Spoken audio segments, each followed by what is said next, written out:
Tem uma coisa que eu percebo e que eu vejo que isso é matéria de frustração para muita gente. Existe um determinado limite acerca do quanto você se importa com alguém. Não sei se você já teve uma experiência de se importar demais com uma pessoa, a ponto de você estudá-la, a ponto de você perceber os erros que ela está cometendo e as falhas que ela está executando e que ela tem até mesmo na sua própria conduta e na sua própria personalidade. E muitas vezes você, de uma certa forma, traz para si um senso de dever aonde você mesmo, piamente, acredita que pode e, de uma certa forma, você quer ajudar aquela pessoa. Mas você age para ajudar aquela determinada pessoa e parece que aquela determinada pessoa ela não quer ajuda nenhuma ou ela não quer ser ajudada. E é exatamente este o limite.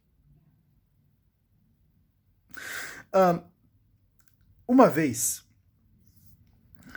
isso é interessante, eu vi um casal que eles basicamente se separaram. Eles basicamente se separaram e o cara, ele continuou ajudando a sua ex-esposa, entende? Ou ex-namorada, né?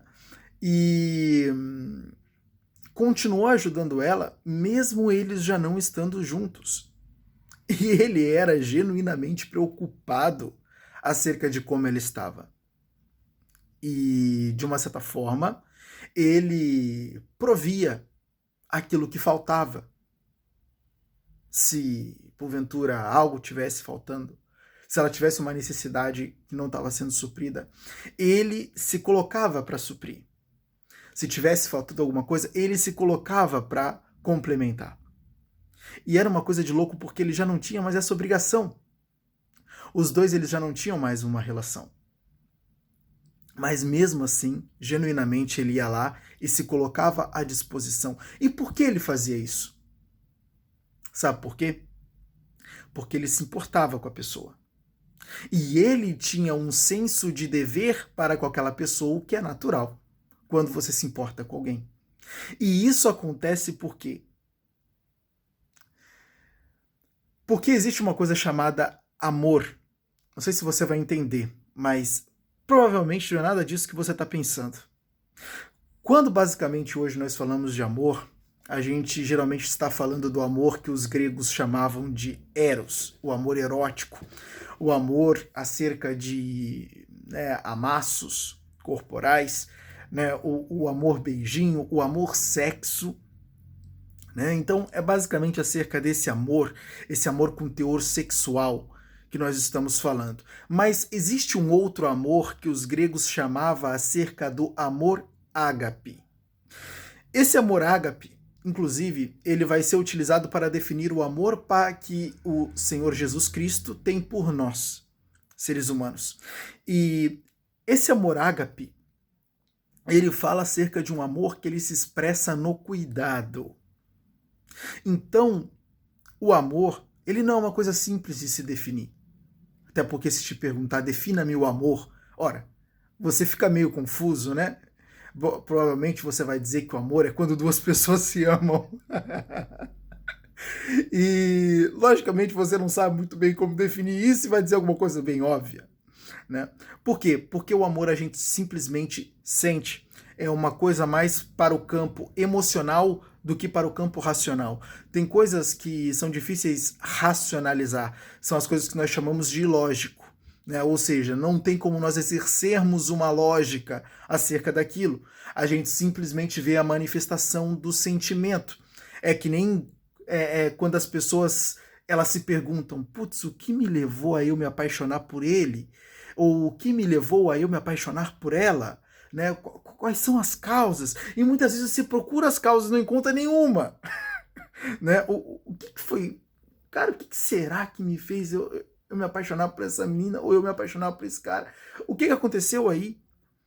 E você não sabe racionalizar acerca disso. Por quê? Porque esse ato de apaixonar-se, ele é ilógico. Ele não tem uma explicação. E muitas vezes a gente quer exercer lógica acerca de coisas que são ilógicas. É por isso que o amor ele é difícil de se definir, mas ele tem certas expressões. Ou seja, ele se manifesta de uma forma, não é verdade? Ou seja, eu não sei quando alguém peidou do meu lado, mas a partir do momento que eu sinto aquele cheiro, eu sei que alguém peidou do meu lado. Não é verdade? Por quê? Porque o peido se manifesta dessa forma. Foi um exemplo bem fedorento, mas é importante para você entender. Então, o peido, ele se manifesta dessa forma, pelo cheiro. A mesma coisa acontece com o amor. O amor ele se manifesta pelo o cuidado. Quando eu manifesto cuidado para alguém, eu sei que de uma certa forma, aquela pessoa, se ela fosse minimamente inteligente, ela perceberia que esta pessoa a ama. E ele faz, ou ela faz, um determinado movimento na direção dela para exercer a tarefa de cuidar, porque ela ama. A origem da ação de cuidado parte do amor. Não é à toa que as mães são profissionais nisso. Não todas. Tem certas mães que, né, não ligam muito para os seus filhos, e a gente vê casos assim, mas tem mães que expressa essa ação de cuidado quase que o tempo todo, às vezes é até extremamente exagerado, quando isso se manifesta, por exemplo, numa superproteção. Mas a expressão do amor, ela é o cuidado. E quando ocorre a manifestação do cuidado, ocorre, de uma certa forma, a manifestação do amor. E entender isso é extremamente importante. Para quê? Para que o receptor do cuidado entenda quem de fato ama e que para o emissor do cuidado entenda o que ele de fato está fazendo. Entende?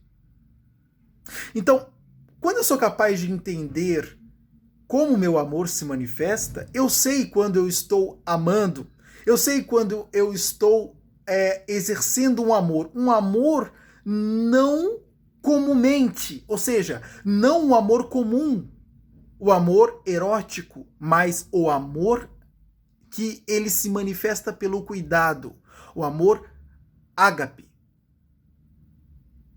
Eu reconheço esse amor. E a verdade é que quando existe esse amor para com aquela outra pessoa, é natural que você se importe com ela e insista em certas ações que você, de uma certa forma, entende como uma tarefa sua por amar a outra pessoa, né? Uma tarefa que você deve realizar porque ama.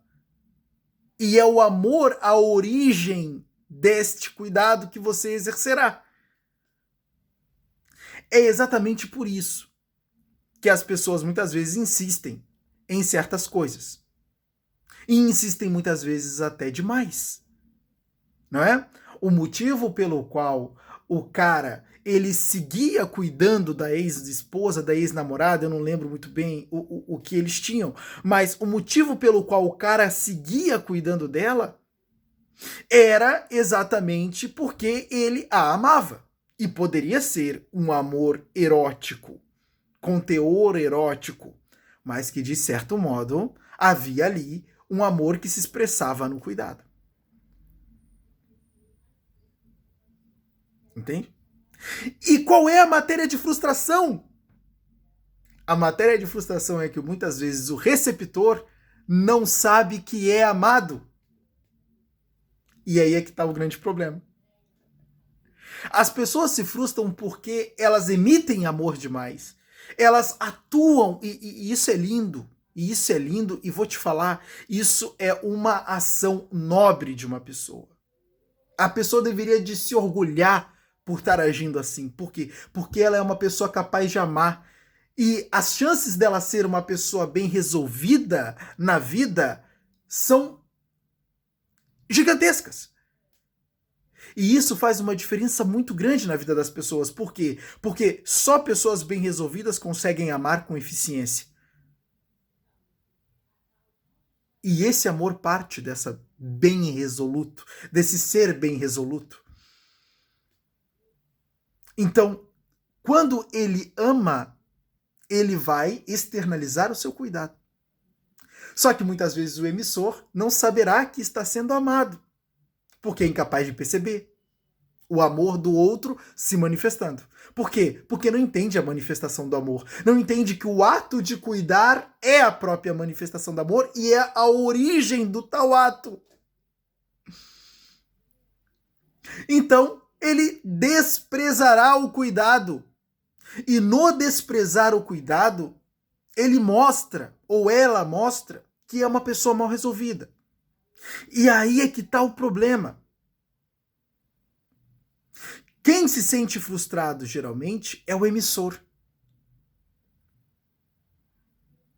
E isso é péssimo, porque ele não deveria. Se você que está aí me ouvindo do outro lado, é a pessoa que emite o amor, jamais, olha aqui para mim, jamais se frustre. Jamais se frustre. E por que eu estou dizendo isso? Porque você está fazendo a coisa certa. Só tem que saber o limite. Por quê? Você jamais vai ajudar quem não quer ajuda. Você jamais fará algo de bom para quem não quer que algo bom seja feito para com ele. Por quê? Por vários motivos. Ele não sabe que de fato é amado, ou ele se sente não merecedor de tal ato ou de tal cuidado. E essas coisas são problemas do outro, não seu. Entende? Então, se você ama uma pessoa a ponto de cuidar dela ou dele, abdicando-se muitas vezes do seu próprio bem-estar, ou dos seus próprios interesses, ou do cuidado de sua própria vida, saiba reconhecer o limite do tal ato. Mas orgulhe-se por ser capaz de amar, porque são poucas pessoas com tal capacidade. E, tendo tal capacidade, você mostra que você é uma pessoa muito bem resolvida na sua vida. E, contanto, que é capaz de muitas vezes esquecer de si para atender o próximo. Orgulhe-se disso. É motivo de orgulho. Mas saiba reconhecer o limite. Porque senão vai ser uma pessoa frustrada. E vai ser ferida por algo que poderia não te ferir se você soubesse que existe um limite e que muitas vezes o problema pelo qual você se frustra não é seu, é do outro. Ele deveria se sentir mal por ser tão ignorante a ponto de não reconhecer que alguém de fato o ama e de que alguém de fato está emitindo um certo cuidado. Isso é importante para você. Eis aqui um vídeo e uma mensagem para você carregar para a sua vida toda.